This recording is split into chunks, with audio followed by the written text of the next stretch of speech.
In this video, boys, we will be talking about meal timings and if meal timings are actually important for fat loss and if they have any effect whatsoever on if you will lose weight, if you will gain weight, or anything like that. In my opinion, and from what I found, is meal timing is actually very important for fat loss. So, for example, there was a time in my life where I was eating my meals quite late at night. Now, I wouldn't say really late, but I would say past like 8, 9, 10 p.m. on a regular basis, right? And what would happen is, because you eat your meals quite late, the likelihood of you being active, the likelihood of you walking around, being active, doing even neat, so non-exercise activity thermogenesis, like just fidgeting about, is very low. Is very low. You probably know yourself, after like 9 p.m, 10 p.m, you probably don't do anything. You probably get in bed and go sleep or play some games, watch something. So when you have your meals late at night, what happens is the food just sits in your stomach. It doesn't really get digested. The food doesn't really get used. And if it's, if likelihood is if you're eating late at night and it's unplanned, usually it's like a takeaway. It's usually, things that you wouldn't really class as healthy foods. So those foods as well, they're very sodium dense. They have a lot of salt, a lot of sugar. And what those kind of foods do is they make you retain water. Now, the next day you'll wake up, and even if you have been in a caloric deficit, you might not have lost any weight because the sodium is making you bloated. The sodium is making you retain water. So, if you're someone who's eating quite late at night, but you're in a calorie deficit, and there's irregularities. So sometimes you lose weight, sometimes you gain weight. You're like, what the hell do I do? I'm quite lost.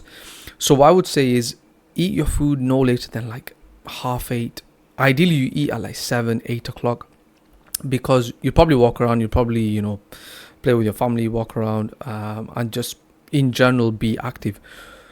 So meal timing is definitely important. And another thing which is important as well is how often you eat. How often you eat is very, very important. So say, for example, as soon as you wake up in the morning, you eat.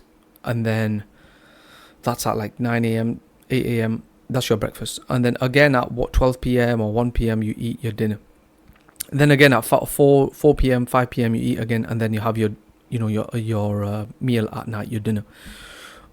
That's ideal, right? That's what a normal person would do. I wouldn't say that's the best thing to do, but that's what a normal person does. Now, if you're someone who can't go from meal to meal, your day probably looks like, you have your breakfast, and then on your way to your job, you'll probably have something in the car. Or once you land at your job, land at the office, you'll probably have something then, which is at like 10 a.m. Then again, you say you have your lunch at your job or at your home, which is at 12 or 1 p.m. Then again at 2 or 3, you'll have a little biscuit, you'll have some tea. Then you'll have your dinner. When you get home, you'll have another snack. And then you're just constantly eating and constantly grazing on food. And what that will do is it will spike your insulin over and over and over again. And when your insulin is high, you will not lose weight whatsoever. In the presence of insulin, fat burning stops. And what that means is, when you eat carbohydrates spike the insulin highs, right? So when you eat carbohydrates, every single time your insulin spikes, and say 4 or 5 times during the day you're eating something which has carbohydrates, which is pretty much every single thing, right? What will happen over time is you will be in a chronically high insulin state, and your insulin becomes broken. Basically, you become insulin insensitive, and this is a big problem for brown guys, especially because brown culture is like this. You wake up, you eat something, you have some tea, then you have your dinner. After your dinner, you have some tea, you have a little bit of biscuits, some sweets, and you just do that, rinse and repeat throughout the day. And then over time, your insulin becomes broken. You're in fat storage mode all the time, and you'll probably realize it when you speak to like brown people. If you know any brown people, and you talk about diet, you talk about health, they'll always say, what, I can't seem to lose any weight. What is the problem? Like, what can I do? I'm literally stuck. And then because they've been stuck for so long, they're like, what, I've been starving myself, I've been doing extreme amount of training, I've been doing XYZ. They basically give up, and they'll go the polar opposite way, where they'll just embrace being fat and just eat whatever they want, whenever they want.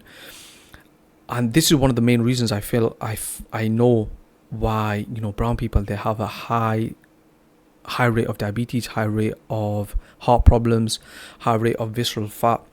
From birth, actually, they did a study. It was with white European babies and with South Asian babies, so Indian, Pakistani, Sri Lankan, Bangladeshi babies, and they tested the visceral fat from birth, right? And the South Asian babies had a higher level of visceral fat just from birth. So brown people, they need to be even more careful with the amount of carbohydrates they eat, the amount of food they eat, how often they eat, compared to any other race, compared to any other demographic, because from birth they have higher levels of visceral fat. So that makes them more susceptible to diseases, which we know are, diabetes and other things like that. However, the topic of the video is meal timing important for fat loss? It's very, very important. It's not even important for fat, it's important for your health. If you're constantly eating, constantly grazing, you will 100% get some kind of disease or illness, especially if you're brown. If you're brown, then you need to be very careful. What I would say and what I would do is, and what I personally do is, say for example, you wake up, whatever time you wake up, right? Say you wake up at 9 a.m, 10 a.m, push your breakfast. I don't even call it breakfast, I just say the first meal of the day. So push your first meal of the day to around 1 p.m, 2 p.m, and obviously eat whatever you want to eat, right? Of course, you eat something healthy, eat something very high protein. Brown people, they have this outlook on protein that is not very good, especially people who are from yesterday and yesteryear. They were brainwashed into thinking that high protein foods are not very good for you, when they actually are, and they're very, very important for bodily functions. And it's one of the main reasons why brown people have, especially brown young men, they have this ugly skinny fat body which they cannot seem to get rid of and shake off. So when you have your meal, have a high protein meal. In terms of how many grams of protein you should be eating every single day, you need to be eating 0.7 to 1 gram of protein per pound of body weight every single day. Or what you do is you eat 1 gram of protein per centimeter in height. And what that will do is it will help you obviously build muscle, help you rest and recover. And another thing is, protein is very, very satiating. Like if you've ever had like 2 ribeyes or any kind of red meat, like just red meat, a lot of it, or some eggs and some fruit, then you realize how actually dense it is. Now if you were to switch to a primary high protein diet, and the other things you eat are like vegetables, a little bit of fats, small amount of carbohydrates, then you realize how much food you can actually eat in terms of volume, because protein is not very calorie dense. So after you have your first meal of the day, you can have an optional little something around 5 p.m. And what I like to have is, I like to have a protein shake, or I like to make a protein pancake. Actually, if you join my Skool community, it will just automatically send you the protein pancake recipe. It's free anyway, so just join. I'm looking for 20 founding members. At 5 p.m, you have the protein pancake, or you can have a high protein snack, because I find it difficult for me to get in loads of protein just in 2 meals. So that's why I have an optional snack. Some days, if I'm really full, I won't even have the optional snack. And then at dinner time, you do the same thing again. You have your high protein meal with some kind of vegetables, with some kind of fruit, with some kind of a small amount of carbohydrates. Just depends on what kind of goals you have. Now, in terms of meal timings, that's all I would have. And the reason I have my first meal of the day quite late is because I like doing intermittent fasting. I like how it makes my body feel. I like my body being in fat burning. I like autophagy. I like all the anti-aging effects you get, all the other cleanup effects that you get from fasting for a long period of time. Because say your last meal of the day is at 8 p.m. and then the next time you eat is at 2 p.m. That's like a 16-hour fast, if I'm not mistaken. Now, in that 16 hours, it is very, very good for the body, because the body is in fat burning mode, and fat burning mode is very, very efficient for the body to run off. The body loves being in fat burning mode. Of course, when you're working out, a more, I would say a better fuel source would be, some kind of quick carbohydrates like honey, like a banana, like some fruit, like some salt, to prevent cramping, to keep you hydrated. But if you're talking about day to day, if you wake up and you're like, what should I do? Should I eat? I'm not really that hungry. I would always advise that you push your meal back until you get slightly hungry. You're like, what should I eat right now? Because you don't want to push it back too much, because then you won't be able to get your daily calories in, then you won't be able to get your protein in, and as a result your muscle, your muscle growth, your training, everything will definitely suffer. So ideal meal timing is obviously whatever suitable for you, but push your first meal of the day back a little bit. Get rid of breakfast completely. Get rid of breakfast is your first meal. Okay, let's just say that breakfast is the first meal that you have. Then optional snack around 4, 5 p.m, 6 p.m, whatever. Then you have your dinner around 7 or 8 p.m. That's literally only thing you need, and that's literally the basic framework for the ideal meal timings, for fat burning, for even productivity. Because sometimes when you wake up in the morning, you have to make your breakfast, you have to, it's a bit long because you have to think, what shall I eat? Do I even want to eat? I'm going to have to clean all this up. I have a job, I've got to go to work.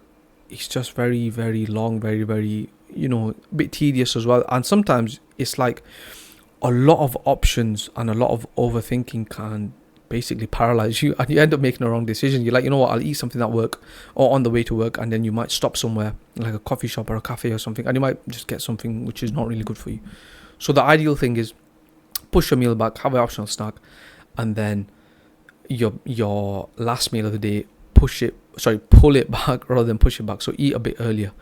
And what that will do is, well, you know what that will do. It'll keep you in fat burning. It will obviously, switching to a high protein diet will allow you to build muscle quickly, make you more stronger. And yeah, so if any of you are interested in getting more advice, more help from me directly, then join my free Skool community. The link will be in the description below. I'm looking for about 20 guys who could join for free, just to basically kickstart my Skool community. You just unlock loads and loads of things as you progress more, as you be more active. And yeah, so if you're interested in that, then the link will be in the description below. The first one, click on that. Thank you.